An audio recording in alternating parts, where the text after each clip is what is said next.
Hello everyone, a very warm welcome to all of you in today's session.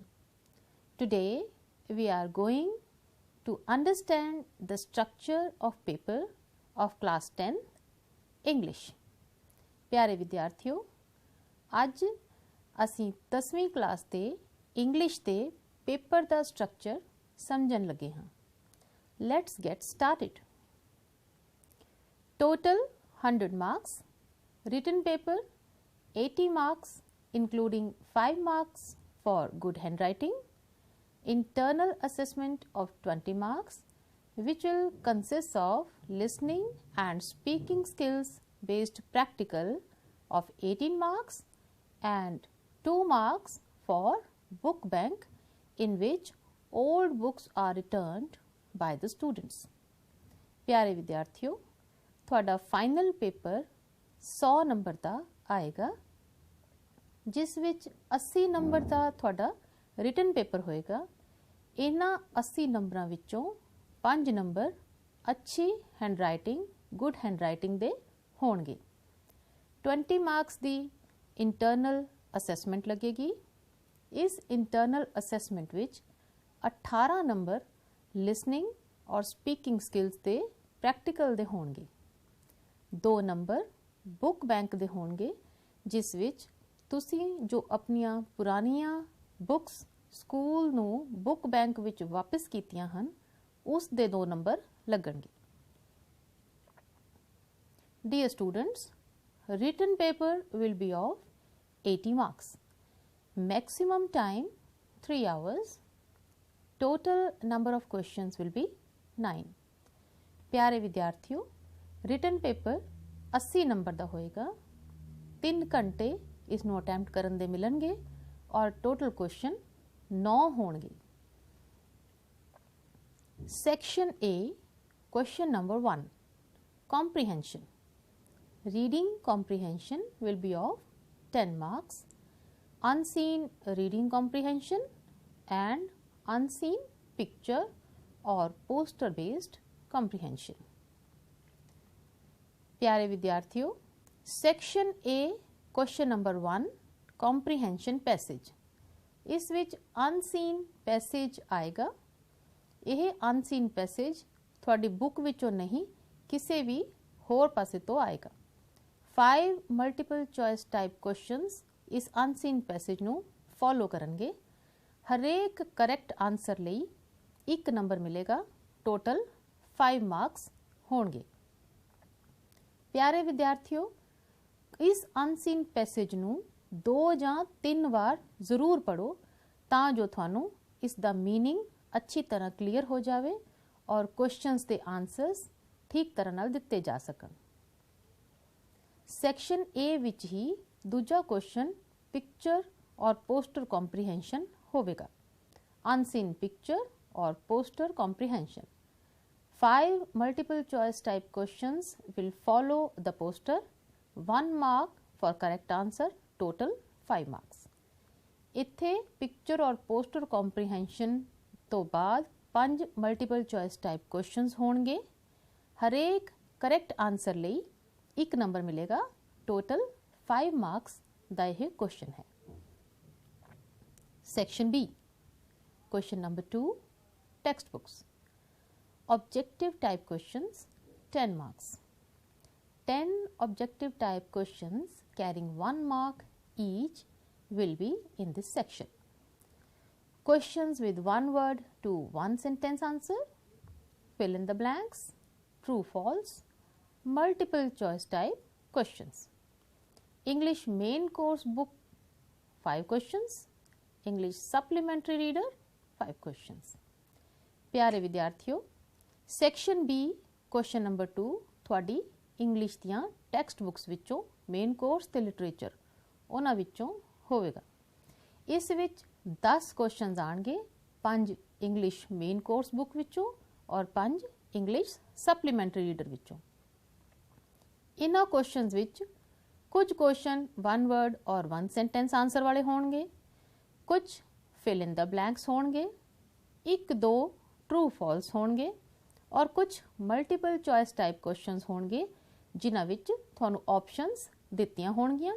तुसीं correct option choose करके अपनी answer sheet which लिखने है। यह 10 ते 10 क्वेश्चन करैक्ट आंसर लई 1 नंबर ते 10 गुणा 1 10 मार्क्स का यह टोटल सैक्शन है। Section C, question number 3, textbooks.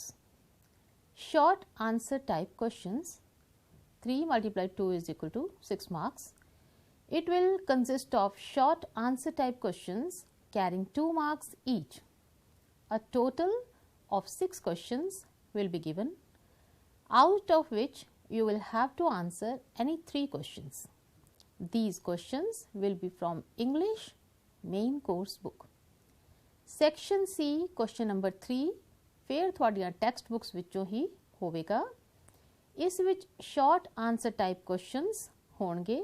Total 6 questions दिते होणगे, उन्हां विचों कोई 3 जो तुहानूं अच्छी तरह आउंदे है वो तुसीं करने हैं। हर करैक्ट आंसर लई 2 नंबर मिलणगे। टोटल 6 मार्क्स का यह क्वेश्चन है। यह क्वेश्चनस तुहाडी मेन कोर्स दी बुक विचों होणगे। Section C, question number 4, poetry. Questions based on poetry, stanza based questions, 2 out of 3, 1.5 mark each, total 3 marks. Central idea or long answer type, 1 out of 2, 1 question will carry 4 marks, so this question will be 4 marks. प्यारे विद्यार्थियों, question number 4 poetry विचों होएगा, जो फिर थोड़ी English main course book which poems दित्तियां है उन्हां विचों होएगा। ये 2 हिस्सियां च होएगा। स्टैंजा बेस्ड क्वेश्चन 3 क्वेश्चन आएंगे। एक पोएम विचों एक स्टैंजा दिता जाएगा, उस दे नीचे 3 क्वेश्चनस दिते जाणगे। उन्हां विचों कोई 2 तुसीं करने हैं। करैक्ट आंसर लई 1.5 नंबर मिलेगा ते यह क्वेश्चन 3 नंबर का है। प्यारे विद्यार्थियों, ध्यान रखो, इस विच एक question name the poem and the poet आउंदा है। तो तुहानूं सलाह दित्ती जाती है कि तुसीं हरेक पोएम दे पोइट दा नाम नाल याद रखो तां जो तुहाडा 1.5 नंबर पक्का हो जाए। दूसरा क्वेश्चन सेंट्रल आइडिया पर आएगा या message conveyed by the poem. Central idea summary long answer type question which यही पूछे जाते हैं। इस करैक्ट आंसर लई तुहानूं 4 नंबर मिलणगे। यह क्वेश्चन 4 नंबर का है। टोटल पोइट्री विच 7 नंबर का पैरा आ रहा है। Section C question number 5 text books. Short answer type questions 6 marks. It will consist of short answer type questions carrying 3 marks each. A total of 4 questions will be given, out of which you will have to answer any 2 questions. These questions will be from English supplementary book. प्यारे विद्यार्थियों, section C question number 5 text books विचों ही है। इत्थे short answer type questions करने हैं। यह text book English supplementary book है। 4 question दिते जाणगे, उन्हां विचों कोई 2 जो तुहानूं अच्छी तरह आउंदे है वो तुसीं अटैम्प्ट करो। एक क्वेश्चन दे 3 नंबर हैं, 2 question they 6 number. These questions will be English supplementary book. यह क्वेश्चंस तुहाडी सप्लीमेंटरी बुक विचों होणगे, जिसनूं तुसीं लिटरेचर दी बुक भी कहंदे हो। Section D question number 6 vocabulary. Pair of words 1 mark, idioms 1 mark, one word substitution 1 mark, correct the sentence 1 mark. These will be of MCQs based on vocabulary. प्यारे विद्यार्थियों, section D question number 6 vocabulary based होएगा। जो थोड़ी grammar book which vocabulary section है ये उस विचों होएगा। पेयर ऑफ वर्ड्स 1 नंबर दा, idioms 1 number, one word substitution 1 number ते correct the sentence 1 number they होणगे।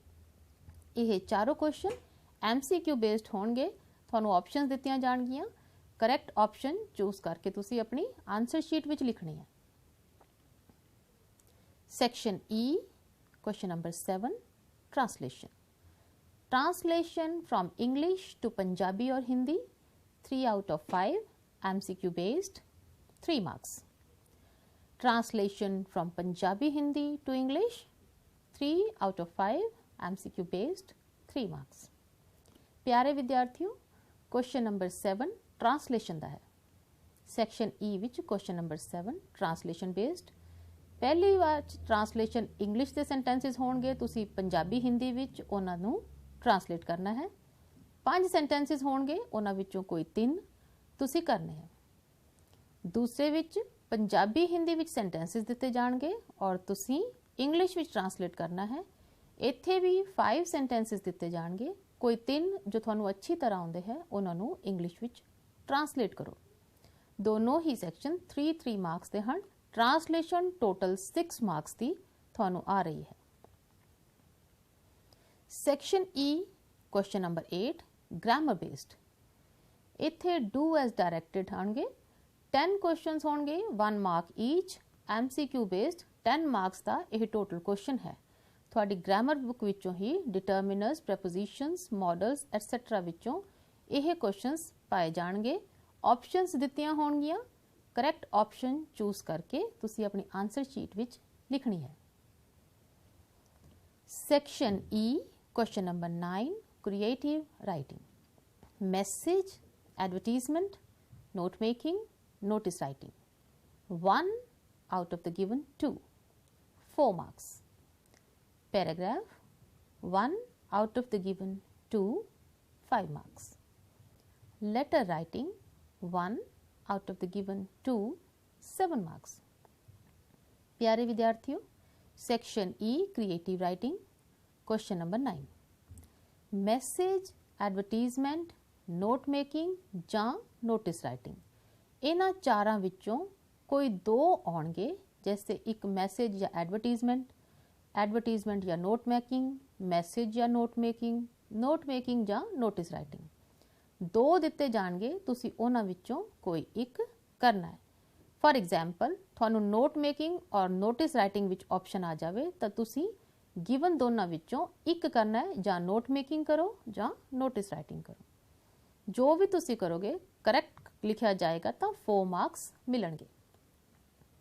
Paragraph 2 ਆਉਣਗੇ, ਇੰਟਰਨਲ ਚੋਇਸ ਹੈ, ਦੋਨਾਂ ਵਿੱਚੋਂ ਇੱਕ ਕਰਨਾ ਹੋਏਗਾ, 5 ਮਾਰਕਸ ਦਾ ਪੈਰਾਗ੍ਰਾਫ।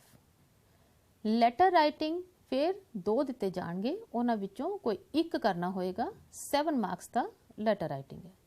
ਪਿਆਰੇ ਵਿਦਿਆਰਥੀਓ, ਲੈਟਰ ਲਿਖਣ ਲੱਗੇ ਧਿਆਨ ਰੱਖੋ heading, salutation, body of the letter, subscription, name, ਇਹਨਾਂ ਦਾ ਧਿਆਨ ਰੱਖੋ। ਇਹ ਸਭ ਚੀਜ਼ਾਂ ਅੱਛੀ ਤਰ੍ਹਾਂ ਡਿਫਾਈਨ ਕਰਕੇ ਲਿਖੋ ਔਰ ਇਹਨਾਂ ਸਭ ਦੇ ਅਲੱਗ-ਅਲੱਗ ਮਾਰਕਸ ਦਿੱਤੇ ਜਾਣੇ ਹੈ।